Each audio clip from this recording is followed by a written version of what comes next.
Hi, it's Stella Grizont, and today we're going to be talking about how do you figure out how to achieve your goals, how to achieve your dreams. So when you're feeling overwhelmed by the process or you're feeling stuck in the process, this is for you. So the number one thing we want to do is shift your mindset from feeling that sense of oh my God, this is too much, or this isn't going to work out, or I'm stuck, or I have no idea even where to start.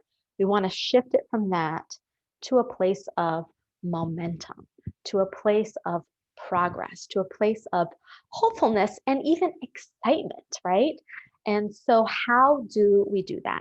So, one thing, and I, I've had like five people in different coaching calls actually bring this up this past week, which is why I'm doing this particular segment. And we've also been doing a lot of goal setting and planning for the year. So this I think is up in a lot of our minds, especially given the fact that there is so much uncertainty and ambiguity of the year ahead.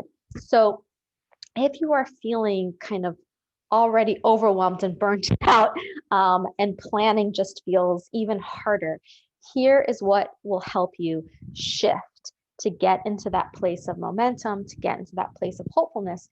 The thing you want to do is give yourself a grace period. And I call that grace period your discovery phase, giving yourself a discovery phase. And the discovery phase takes the pressure off of figuring it out, like getting it done, or knowing the answer. The discovery phase is your space just to gather information. That's all it is, because often that is what's missing, is you're missing information.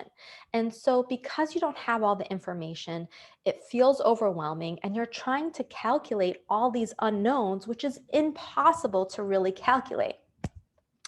So, for example, if you are thinking about maybe embarking on a new career, then you want to give yourself a discovery phase where you're not really telling yourself, I have to figure out my career, but for the next 2 months, I'm going to embark on a discovery phase where I just have a bunch of conversations with different people and I get to learn and I get to explore, right? So we want to take the pressure off. So if you are currently, for example, I have another client who said, I'm doing a lot of work and I have no problem working and checking things off the list, but I actually don't know what I want to do for fun when it comes to having blank space. Like I don't know what energizes me and pleases me and what hobbies I should have. And so we're also embarking for her on a discovery phase. I have another client who has a really big product strategy that she's supposed to design. And it has so many different pieces in it. And she almost feels overwhelmed by how many different pieces there are.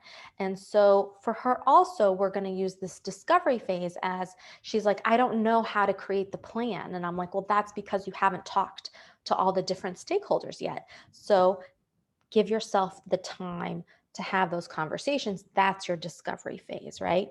So it's giving yourself a little bit, it's like just taking the pressure valve and releasing it a little bit so that you give yourself time to take in information because you're probably missing information.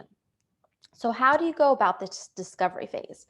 Well, in the work happiness method, I walk people through step by step on how to do informational interviews. That's always one. But one very simple thing you can do is make a list, write it down. I know it's in your head, but make a list of all your questions. Make a list of all the spots where you feel stuck. Make a list of all the spots where you have resistance. Make a list of all your fears and concerns. Just get them all on paper because that gives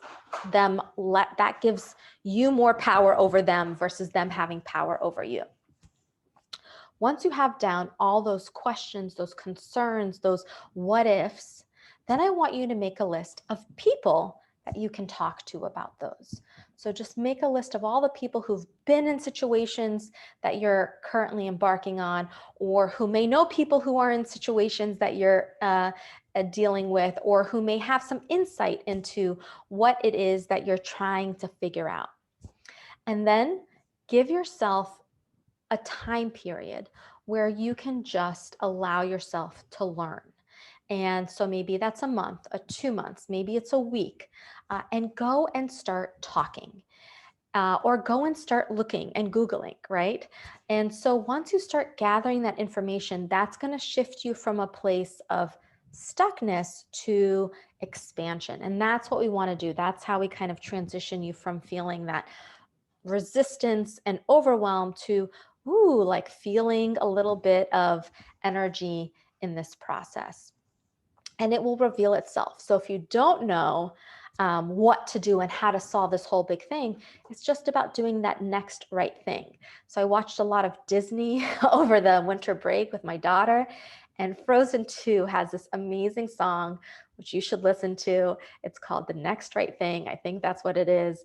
And Anna sings it. And it's really about just, you don't know, you're in, you could be totally lost and you have no idea what to do, and you feel so taken down by the darkness of the night. But all you have to do is take that next breath. All you have to do is take that next step. And so that's all you have to do, right? You don't have to figure out the whole thing. In fact, thinking about it is only going to be more scary. So just do that next right thing. And that next right thing will be write down all those questions and concerns and reach out to one person who you can just start to talk to and watch it unfold from there. Next week, we're going to talk about when you are in the middle of figuring it out and when you do really have to hunker down and focus or do something that's uncomfortable or do something that's new. How do you actually stay focused and carry it through when there's so many other things calling for your attention? So that's what we're going to be talking about next week. But in the meanwhile, do that next right thing. And I will talk to you next week. If you like this video, give me a like. If you have any comments, if you have any suggestions, I love reading your comments and suggestions right below. And share this with a friend if someone needs it. Talk to you next week. Bye.